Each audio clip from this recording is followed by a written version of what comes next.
We can cut this part out. All right, there's no turning back now. Okay. Do I have to introduce myself? You can if you want to. Go for it. I don't even know the target audience. Hi, That's true. You completely have no idea why we're recording, right? Yeah. Wait, you actually show it to people? What if I... Oh my god, okay. I won't swear, I won't curse then. Okay. Go for it. I mean... Okay. Hi, I'm Kasey. Kasey with KKSEY. Like KKK? Are you okay? Oh my god. What? Are you okay? Okay, so... No, Kasey with K, the good K. The good K. Yeah. What's a bad K? Okay, I don't know. All right. You have absolutely no idea why we're recording, do we? Yeah. Because I mean, like, there are people, they just kind of record, and then, like, my friend, she just kind of record, unboxing videos, then we watch it later, like, ha ha ha, that's all. That's actually really cool though. I feel like people who do that I can't English today, so forgive me, but basically I feel like people who do that, there's like a creative expression, like an outlet, like a medium, like a catharsis. Or maybe just, when girls, they dress up, they look nice, so they want to just, they can look back. You think so? Yeah. I mean, for her, it's kind of like sometimes, like, she kind of record something and post on Instagram. So it's probably not like you. I don't reckon you would post this on Instagram. So I mean, if you do, then please do so. Okay. I think I want to review to you right now while we're recording. Oh my god, I feel I'm getting a bit nervous. So I didn't really tell you like in real life before recording. Yeah. Because of the fact that it's something that I have just started doing. It's not something that I've been doing for months. It's something that I've been doing for like, I don't know, 1 to 2 months now. It's really, really new. So essentially what I'm doing is that I have launched my podcast. Oh! Yeah. What we're doing right now. How come you didn't tell me? Because I wanted to wait to record and to get your live reaction. Can't smack you because we have this on. I just want to ask you like, how do you feel about us recording for a podcast episode right now? I feel honored. It's just really interesting. Wow. Legit. I didn't expect that. I thought you just kind of like keep it for your own, like, sometimes you randomly listen to it. I didn't expect you would do like a proper whole, like a podcast thing. Yeah. So, yes, productivity. I think that's something that I really want to talk about because we were talking about that earlier just now. And I think we both have very different views when it comes to productivity. Right? Like for me, productivity is not about consuming. So just to re-say what we said, to me, when it comes to like consuming media, for example, binge watching something, let's just say The Office, which is one of my favorite series in the world, right? The Office US to be specific. I think it's my absolute comfort zone. But if I were to binge watch The Office, I feel like a ball of unproductive energy. And I feel guilt. I feel a lot of guilt. But to you, you mentioned that you recently finished Orange is the New Black, right? Or Black is the New Orange? Oh my god. Orange is the New Black. Yeah. Not recently. I finished it like last year, I think. Wait, early this year, I think. Yeah. But you say that you felt productive. Yes, I finally got it out of the way. Like, I liked the show, but it wasn't like, oh my god, I'm not gonna eat, I'm not gonna pee, I'll just sit there and finish the whole thing. So for me, it's like okay, but I didn't enjoy it that much, enough for me to binge watch it. So the fact that I completed, it feels like I did something productive, I get it out of the way. Okay, that's interesting. So it's not the act itself. Like binge watching, if you put it there, it sounds like unproductive, but in the first place, you find like, pleasant as in like you enjoy doing it. That's why you feel a bit guilt that you're not doing things that productive. But for me, like, I feel like I need to put in effort to do it. So it's productive to me. Okay, so productivity to you is when you need to put in effort to accomplish that task. Yes. That goal. Yes. Wow. Even though it's something that you really don't enjoy. Or maybe, especially when it's something that you don't enjoy. Yeah, so you feel like it hits bad in a sense because you probably low-key you hate it, but you get it done. But probably, like there are people who love it. So it's kind of like maybe, let's say for you, like productivity, like going to work, but what if I actually genuinely enjoy my job? So it wouldn't be productive. Yeah, because I genuinely enjoy doing it. So for you, like you cannot be productive with the things that you enjoy. Because if you're enjoying it, it's not being productive. Yeah, I'm just doing it. But it's a bit weird. Is it weird, or are we conditioned by capitalism? Oh shit! Okay. that capitalism's We can't just definition. assume that we hate our jobs. Yeah. That's fair. I think that's like the general consensus, right? Like you typically hate your job. Disclaimer for my employer or future employers, if you're listening to this, I love my job. I don't hate it, and I live for it. I enjoy mine too.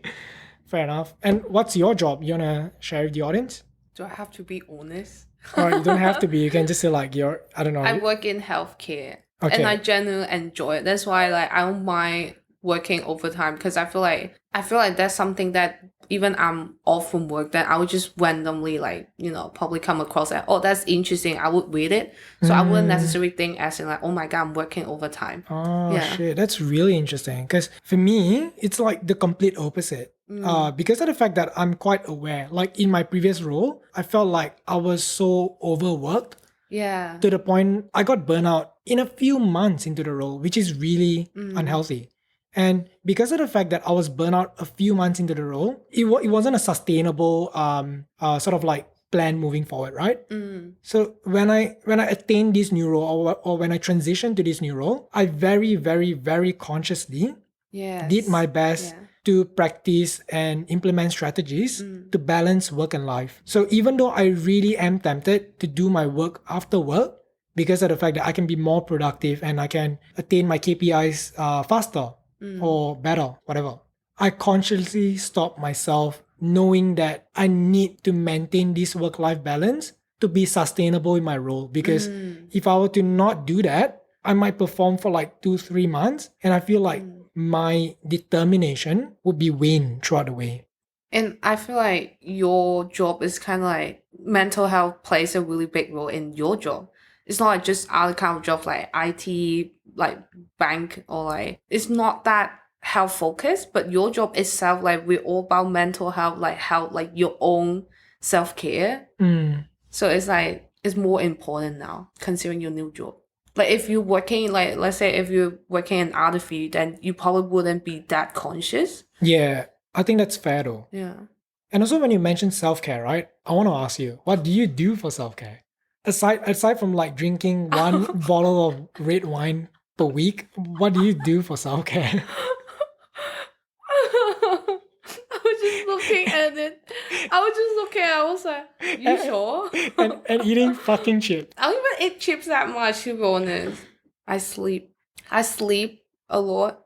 And that's self-care for you? Yeah. What about But sleeping? I sleep all the time, so I know it doesn't sound like self-care, but I'll probably sleep extra hard when I'm stressed. Extra hard. I've literally never heard of anyone describing them sleeping as hard. Like, I'm going to put in extra hard effort to sleep. But that doesn't sound like me because I hate sleep. No, as right? in like, okay, you get me, as in like normal people, probably like you, like you can't be different from normal people. You kind of hate sleeping. Yeah. So you only do it because you need to, as in like, oh my god, I hate sleeping, but it's 12 and I have to work, so I go to sleep. And then you wake up because you have to wake up. But maybe for self-care, it's like I sleep even I don't have to. So let's say, I wake up, I'll probably try to wake up late, as in I'll wake up at 12 and then I eat something, then I take a nap, and then I wake up, then I take another nap, and then I wake up, and then I go to sleep. Okay. So that's what I mean when I say I try to sleep extra hard. Okay. I want to understand why you sleep. Like what does sleep bring you? Because to me, I'm just Nothing. That's the whole point. It doesn't bring you shit. That's why you sleep. So self-care for you is doing nothing. To escape from reality. Yeah. And what about reality that you're trying to escape from? Because I'm stressed. So you're in a constant state of stress in reality? No, as in like normally I don't sleep that much. But let's say if I'm in a bad mood, then I would sleep. Okay. I tend to sleep a bit more. Okay. Yeah. Because if you're up, then like when you're awake, you overthink and you think about it, you get stressed, like it gets worse. So for me, I'd rather just sleep. Maybe like, to be honest, I dream about it, but at least I wasn't like, I didn't do it consciously. Yeah. Okay. I'm trying very hard to like put myself in your shoes and to see from where you're coming from, because of the fact that I have a very strong opinion about sleep. I know. I think that typically do. typically I'm quite open to all opinions, right? Typically. Except sleep. Except for sleep. I think with sleep, I'm just like, nah. Like I really hate sleep. I'm not exaggerating at all. I only sleep when it's required. I can't tell if this is like from, like my family, because of the fact that my family has really, really bad sleeping habits. What do you mean? Like for example, my mom and my younger brother right now, they probably sleep at like past 12, past 1 every night. You the same. Oh, that's so ASMR. I'm sorry. Why are you sorry? I'm pouring myself a glass of wine. What if people think I'm peeing? Oh shit, you're right. You probably are. Stop peeing, Kasey. We'll have some, new audience maybe. Oh shit. People think I'm peeing. Oh. We don't judge. Non-judgmental. If peeing is your thing, he judge. I don't judge. no, okay. If peeing is your thing, go for it. Pee wherever you want, as long as it's legal, as long as it's rational and justified. Pee on whoever you want. Don't pee at Parliament. Who's that? The place Parliament. Parliament. Yeah. Why Parliament? Because it's illegal, I think. Legit? Like there's a rule in Melbourne? You can't pee in Parliament? Like what?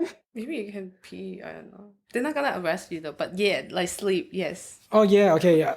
I mean, yeah, I don't think I want to elaborate further, but it's essentially just that. I feel like it's not good. I think that's one thing I have to admit. If there's one self-destructive behavior that I have, not technically, like I know that sleep is good for you. I know that sleep is necessary in order for you to process things. I know that sleep is necessary for you to rest, for you to recover physically, emotionally, psychologically, biologically, whatever.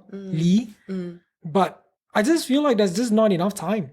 And like I said, because you have things you want to do, but you have to think about people who don't have things to do. Because to me, I don't really have much to do. So for me, I gotta just sleep. Okay.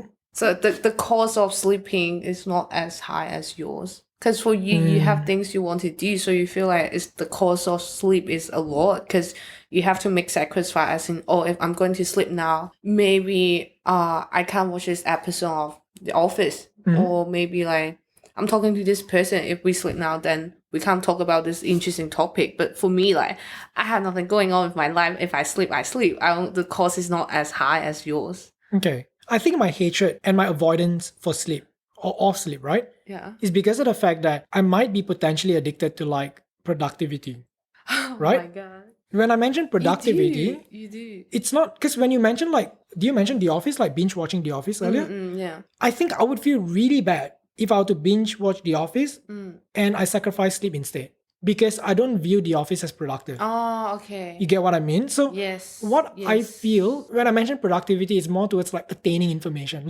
I cannot stop myself from wanting to absorb information, from wanting to attain knowledge and expand my worldview every single second. But that's considered as being productive to you. That is the core of productivity to me. Growth, probably self-growth, self-development. Or at least that's what I perceive self-development to be, which is attaining knowledge. Yeah. And that's why I want to link it to two things that we recently watched. Fleabag, it's a UK series. Yes. As well as Daniel Slaw's Jigsaw.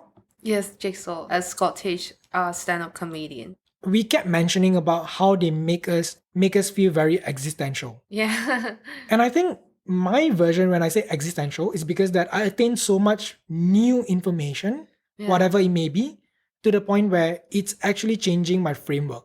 It really is the highest form of productivity because there's so much new information, like a tsunami of data and new perspective, right? To the point where I have to stop, reflect, process, and update my operating system. Wow. That's why Fleabag hit me a good 1 week or more. I legit can't stop thinking about it because I'm I need to change the way I think. Not consciously, but something has shaken within that I need to update my system to fix the bug. Welcome to the club. I personally just think that the series itself is about a woman. It's quite from, female gaze, from a female perspective. So I always think POV. It would be quite relatable for women. I didn't expect this reaction from a straight male. Yeah. So that's... Thank you for clarifying that I'm a straight male. Yeah. So yeah. I'm trying to think like what other things really shook me though. 500 Days of Summer? Hmm. I think it kind of shook me. Probably not the case for you. But yeah, I feel like personally, I feel like they kind of weighted the same energy. Okay. And Right? yeah, Yes. kind of want you to elaborate because I remember that at one point we were discussing 500 Days of Summer. Yeah. And you did mention that 500 Days of Summer is your litmus test when you meet new straight males or new males in general, right? Or new Yes. people. Let's just say new people because it's 2021. You mentioned that you always have one question where you ask people regarding 500 Days of Summer. Yeah. And depending on their answer, you would categorize them. Yeah. And what is that question? As in, like, if they think, like, who's the bad person here? Like, usually it's gonna be, for me, as like, I personally, like, my self-goal, like, oh my God, like, hate summer, like, just being a bitch kind of thing. And then when I feel like you get older, then you kind of realize it's more to do with Tom. But then you keep going and then like you realize like they both kind of have the responsibility. They're both kind of, they have a part in that. So I think for me, just when I like, let's say when you're in your mid-20s and you ask someone who's around your age and like, what do you think about 500 Days of Summer? And they'd be like, oh yeah, I hate summer. Then you kind of realize like, oh, they're probably still in their like, 16, 18 years old phrase that they haven't really learned about it. So they're still like developing. They're still maturing. Not saying they're shit, but like maybe like different phrases. You can. Oh. Okay. But like, okay, like good on you, but not for me, okay? Kind of like that. I remember you mentioned that you believe it's a potential red flag if someone feels like Summer's a complete bitch. Like, oh, she's wrong. I pity Tom. Like, Tom is the victim in this whole movie. You feel like that's a red flag. Yeah. I think it's just someone, it's not necessarily the movie, but someone being so 100% sure, so black and white, that they just like, yes is a yes, no is a no, that they don't really, not saying like stubborn, but they don't really think. So like, they're not open to see the bigger picture. So I feel like that's one of the red flags. And like, there's potentially things behind that, as in like, how he doesn't understand the concept of boundaries and like just blaming everything on that one person. I just kind of link them together. I feel like the person will have this tendency to do it in real life. Yeah. That they kind of like project themselves on Tom. I mean, it makes sense. I used to be like, oh my God, poor Tom, hate summer. But when you're mid-20s and you're still thinking that way, then you really have to check up on yourself, I feel like. Self-reflect, right? Like take a second, self-reflect. Like you really have to think about your own toxic traits. That's fair, yeah. And I feel like with that, awareness is key. And that's the reason why I really prioritize self-awareness. Also, one thing I really enjoy about 500 Days of Summer is that it's completely told. I mean, the whole story is narrated from Tom's point of view. Exactly, yeah. And it's really important to think that that's Tom's point of view. And we haven't seen Summer's point of view. We haven't seen like her ins and outs of her life. Like how this has affected her. I really like the fact that it really it really portrays that everyone's an individual. Yes. Right? That the world is more than good and bad. The world is more than right or wrong. I think there's so much gray area in the world that we must normalize gray area sometimes. Of course, there are things that are complete black and white. Also, I just want to link back what we talked about to cats. Oh, yeah. Because we were talking about cats, and I recall us saying that people who hate cats, like people who generally really hate cats, not just dislike, but they hate cats. As in, like, they're not like, oh, I don't mind, but they just specifically like, oh my God, I hate cats. Yeah, like cats can go and die. I want to kill all the cats. Yeah. It's like a massive like red flag. That you feel like you have to go around and express that to people, like telling people, oh my God, I hate this certain one creature. Like I get it, you hate it, just keep it to yourself. But the fact that they decide to express and tell people that they hate cats, so I feel like it's another thing that you value your opinion so much. You feel like everyone is interested in your opinion. You just have to tell people what you hate.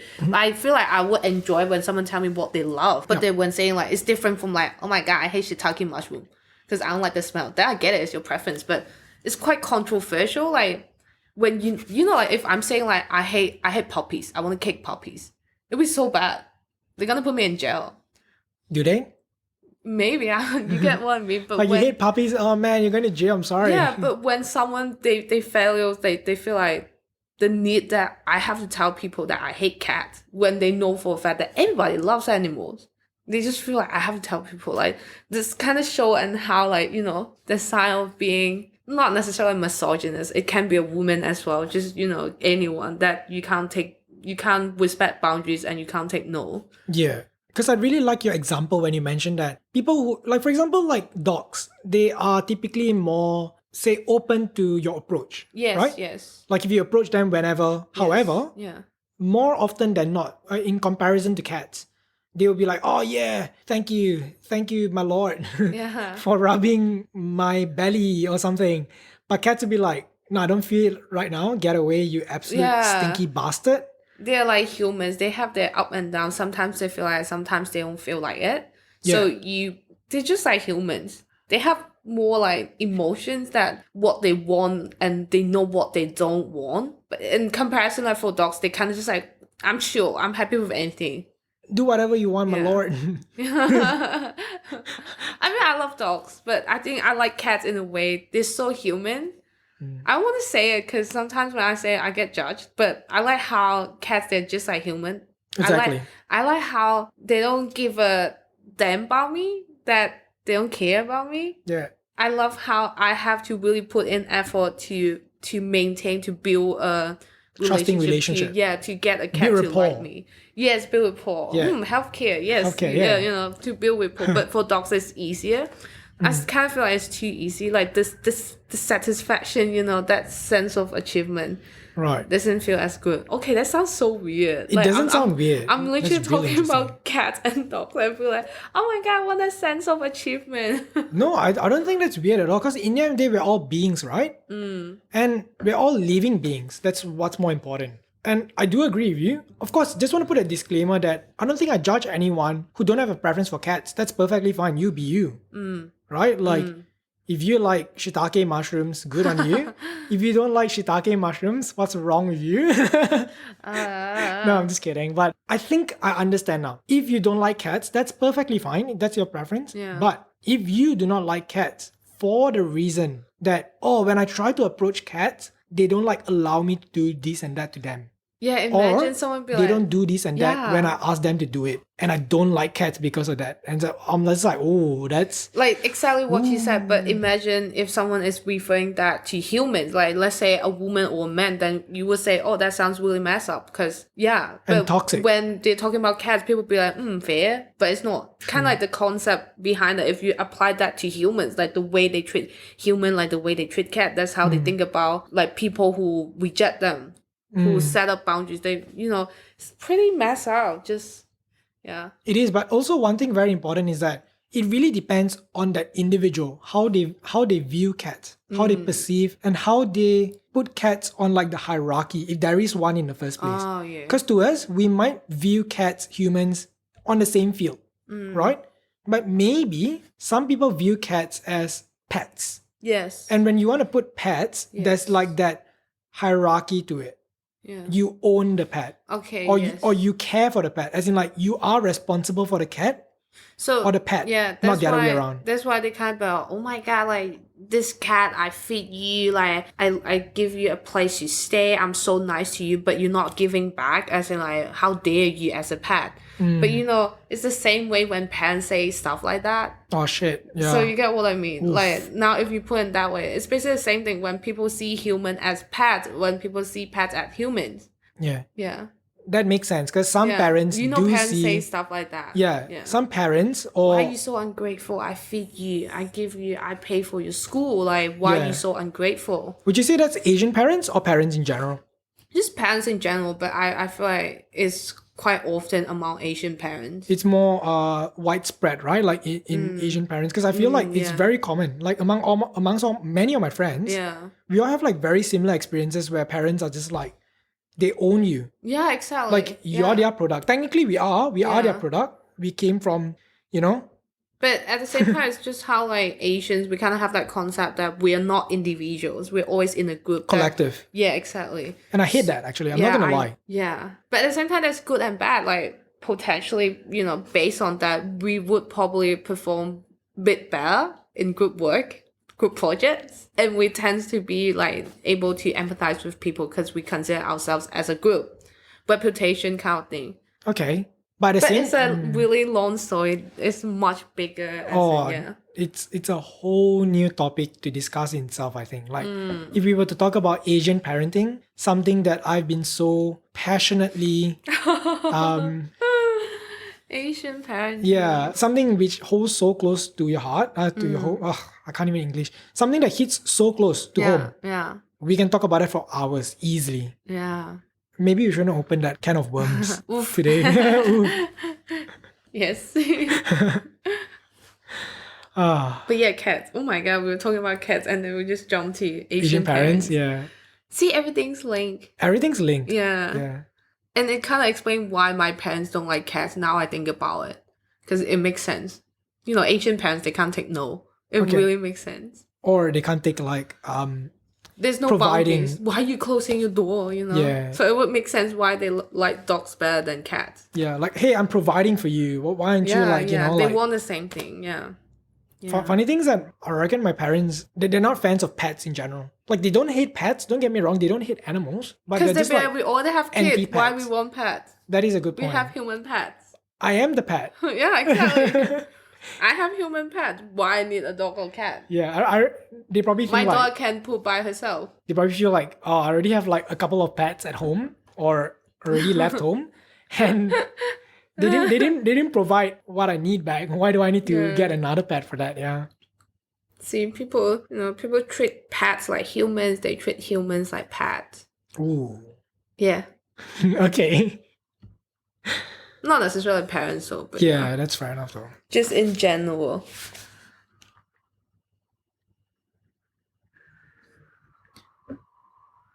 Does that make sense? Mm.